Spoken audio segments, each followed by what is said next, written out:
ഈ ബജറ്റിനെ കുറിച്ച് ഇപ്പോൾ നമ്മൾ ഒരുപാട് സംസാരിച്ച് കഴിഞ്ഞല്ലോ.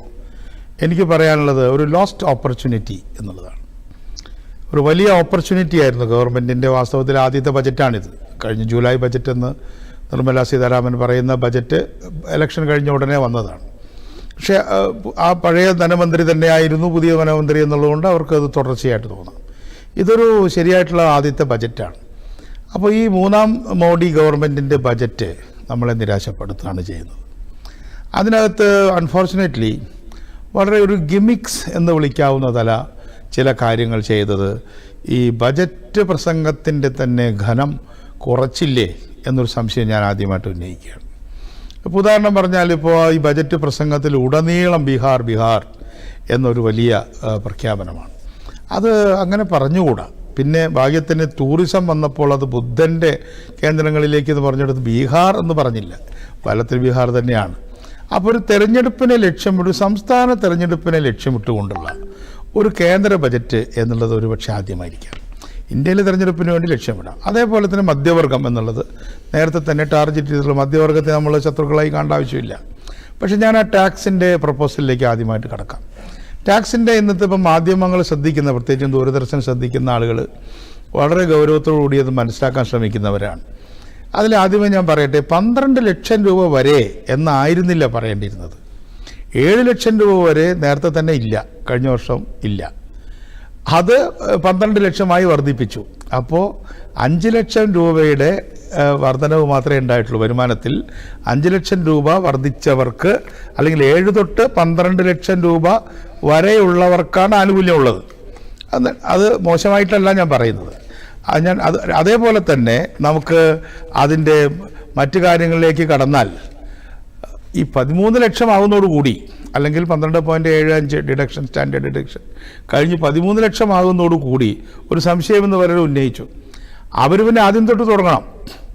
അപ്പോൾ അതിൽ 3 ലക്ഷം വരെയുള്ളവർക്ക് കഴിഞ്ഞ വർഷം നില്ലായിരുന്നു. ഇപ്പോൾ അത് 4 ലക്ഷമായി. അവിടെയും 1 ലക്ഷത്തിൻ്റെ ബെനിഫിറ്റാണ് ഉണ്ടായിട്ടുള്ളത്. അവർക്ക് പിന്നെ 5%, 10%, 15% അങ്ങനെ പോവാണ്. അപ്പോൾ അവിടെ കഴിഞ്ഞ വർഷം 12 ലക്ഷം ഉണ്ടായിരുന്ന ആളെ സംബന്ധിച്ചിടത്തോളം അവർക്ക് കൊടുക്കേണ്ടിയിരുന്നതിൽ നിന്ന് ഏതാണ്ട് 60,000 രൂപയാണ് ഇപ്പോൾ കൃത്യമായിട്ട് കുറവ് വന്നിട്ടുള്ളത്. അത് നിർമ്മല സീതാരാമൻ അത് വളരെ വൃത്തിയായിട്ട് പറഞ്ഞിട്ടുണ്ട്. അപ്പോൾ അതുകൊണ്ട് ഈ പറയുന്ന പോലൊരു മഹാത്ഭുതമൊന്നും സംഭവിച്ചിട്ടില്ല. But well and good. ഇവിടെ ഇത് പറയുന്ന സന്ദർഭത്തിൽ നിർമ്മല സീതാരാമൻ ഉപയോഗിച്ച ഒരു പ്രയോഗമുണ്ട്. അതെന്താണെന്ന് പറഞ്ഞിട്ടുണ്ടെങ്കിൽ, ഇത് ഡിമാൻഡിന് വേണ്ടി ചെയ്യുന്നു എന്ന രീതിയിലാണ് അവർ അവതരിപ്പിച്ചിട്ടുള്ളത്. ഞാനത് വായിക്കാം. 156ാമത്തെ ഖണ്ഡികയിൽ democracy and demand are the key support pillars in our journey towards Viksit Bharat. അതിൽ ഡെമോക്രസിയും ഈ ഖണ്ഡികയിൽ ബാധകമല്ലെങ്കിലും അതിലെ ഡിമാൻഡ് വളരെ പ്രധാനമായിട്ടുള്ള കാര്യമാണ്. അപ്പോൾ ഡിമാൻഡ് കൂട്ടാൻ എത്ര ഡിമാൻഡാണ് കൂട്ടുന്നത്? 1 ലക്ഷം കോടിയാണ്. ഇതിൻ്റെ ഭാഗമായിട്ട് 1 ലക്ഷം കോടി രൂപ ഗവൺമെൻറ് വേണ്ടാന്ന് വെച്ചിരിക്കുന്നു. ഇടത്തരക്കാരിൽ നിന്നും കിട്ടുന്ന 1 ലക്ഷം കോടി വേണ്ടാന്ന് വെച്ചു. 50.65 ലക്ഷം കോടി രൂപയുടെ ബജറ്റാണ്. അപ്പോൾ ഒരു 2% നമുക്ക് വേണമെങ്കിൽ പറയാം. എന്തായാലും ശരി, ഈ 1 ലക്ഷം കോടി മാറ്റി വെച്ചാൽ അത് മുഴുവൻ ഡിമാൻഡ് ആകുമോ?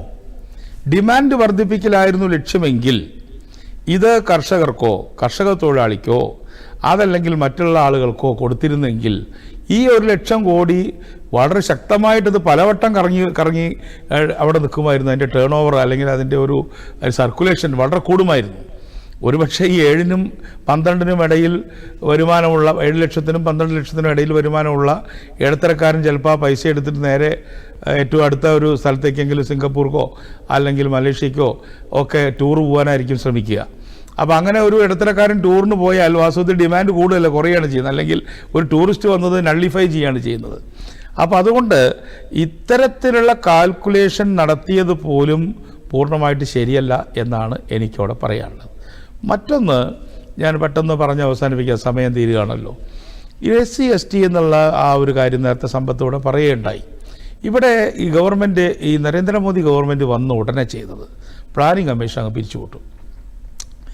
പ്ലാനിംഗ് കമ്മീഷൻ പിടിച്ചുവിട്ട് നീതി ആയോഗ് വന്നു. അത് അതേ കെട്ടിടത്തിൽ തന്നെയാണ് പ്രവർത്തിക്കുന്നത്. 10 കൊല്ലം ഞാൻ ആ കെട്ടിടത്തിൽ നിരന്തരമായി പോകാൻ എൻ്റെ മെമ്പർ എന്നുള്ള നിലയ്ക്ക് ബാധ്യസ്ഥനായിരുന്നു. സമ്പത്തും അവിടെ കേരളത്തിൻ്റെ പ്രതിനിധി എന്നുള്ള നിലയ്ക്ക് ധാരാളം തവണ പോയിട്ടുണ്ടാവും.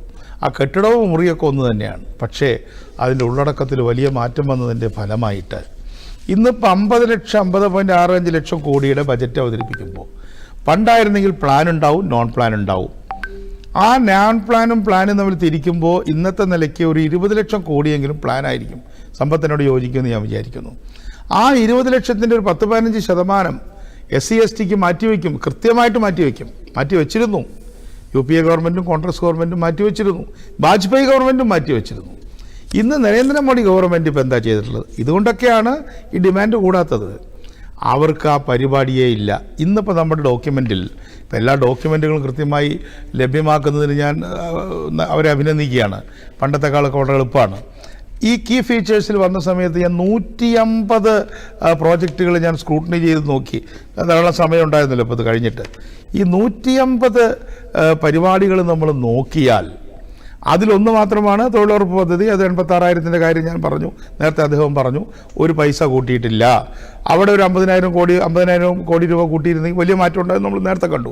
പക്ഷേ SC/STക്ക് എത്ര മാറ്റി വെച്ചിട്ടുണ്ട്? ഞങ്ങളുടെ BJPയുടെ പ്രതിനിധികളുണ്ടെങ്കിൽ അവരതൊന്ന് കൃത്യമായി നോക്കി പറഞ്ഞാൽ സബ്ജക്റ്റ് കറക്ഷൻ ഞാൻ എൻ്റെ അഭിപ്രായത്തിൽ മാറ്റം വരുത്താൻ എനിക്ക് യാതൊരു മടിയുമില്ല. പക്ഷേ ഞാൻ ഈ 150 ഐറ്റംസ് കണ്ടതിൽ ആകെ കൂടി 2-3 ഏകലവ്യ സ്കീം, അതുപോലെ സ്കോളർഷിപ്പ് സ്കീം, അങ്ങനെ ചുരുങ്ങിയ കാര്യങ്ങൾ മാത്രമേ പറഞ്ഞിട്ടുള്ളൂ. ഇനി ഇതിൻ്റെ കണക്ക് എങ്ങനെയാണ്? 500 കോടിയുടെ കാര്യം വരെ പറഞ്ഞിട്ടുണ്ട്. Grants in aid to national cooperative development NCDC 500 കോടി. അപ്പോൾ 500 കോടിയുടെയും എന്തിന് 100 കോടിയുടെ കാര്യം പോലും പറഞ്ഞിടത്ത് വെച്ച് നമ്മൾ കൂട്ടി നോക്കുന്ന സമയത്ത് 100 കോടി പറയും. നാഷണൽ ജിയോസ്പേഷ്യൽ മിഷൻ 100 കോടി. അത്രയും കാര്യങ്ങൾ 150 ഐറ്റം ഇതിൽ പറഞ്ഞിട്ട് SC/STയുടെ അലോക്കേഷൻ എത്രയാണ്? ആ അലോക്കേഷൻ ഇല്ലാത്തത് ഈ നേരത്തെ പറഞ്ഞതുപോലെ അതൊരു ഔദാര്യമാണോ? അപ്പോൾ ഈ പദ്ധതികൾ വേണ്ട എന്ന് വെച്ചതിൻ്റെ ലക്ഷ്യം തന്നെ പ്ലാനില്ലെങ്കിൽ പിന്നെ സബ് പ്ലാൻ ഇല്ല, SCPT SP ഇല്ല. അപ്പോൾ അത് വളരെ വലിയ ഒരു ഞാൻ അത്ര വാക്കുകൾ സാധാരണ പൊതുമണ്ഡലത്തിൽ ഉപയോഗിക്കുന്നില്ല. വഞ്ചന എന്നോ ചതിയെന്നൊന്നും പറയുന്നില്ല.